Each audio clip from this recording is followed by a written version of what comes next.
الرحمن الرحیم، رحمان ہے اور رحیم ہے۔ اب دوبارہ اس کی میں وضاحت نہیں کروں گا۔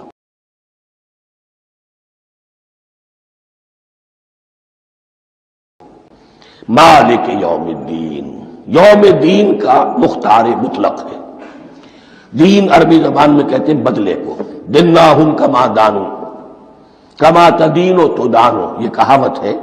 جیسے اردو میں ہم کہتے ہیں جیسا کرو گے ویسا بھرو گے، کما تدینو تدانو، تو یہ ہے بدلہ، اس کا بنیادی مفہوم جو ہے وہ بدلہ ہے۔ تو بدلے کا ایک دن ہے جس دن فیصلہ ہوگا کہ کون کیا کما کر لایا ہے اور اسے کیا بدلہ ملنا چاہیے۔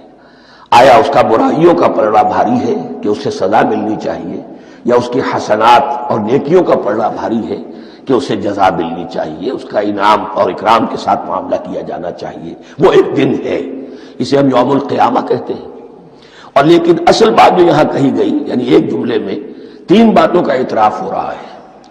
بعث بعد الموت، ایک دن آئے گا کہ ہم مرنے کے بعد تمام انسان اٹھا لیے جائیں گے، پھر حساب و کتاب، پھر اللہ کے ہاں حاضری ہوگی اور حساب کتاب ہوگا۔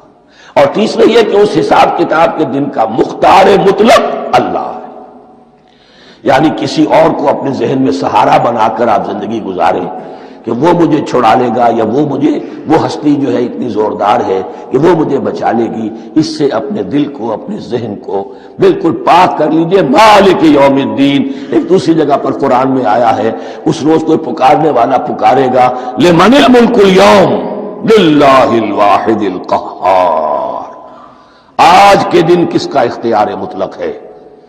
اور پھر کہا جائے گا اللہ کے لیے، الواحد قہار، جو پوری طرح چھایا ہوا ہے، بس تولی ہے۔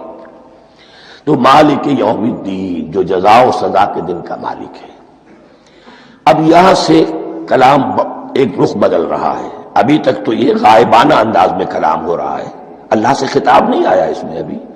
الحمدللہ رب العالمین الرحمن الرحیم مالک یوم الدین،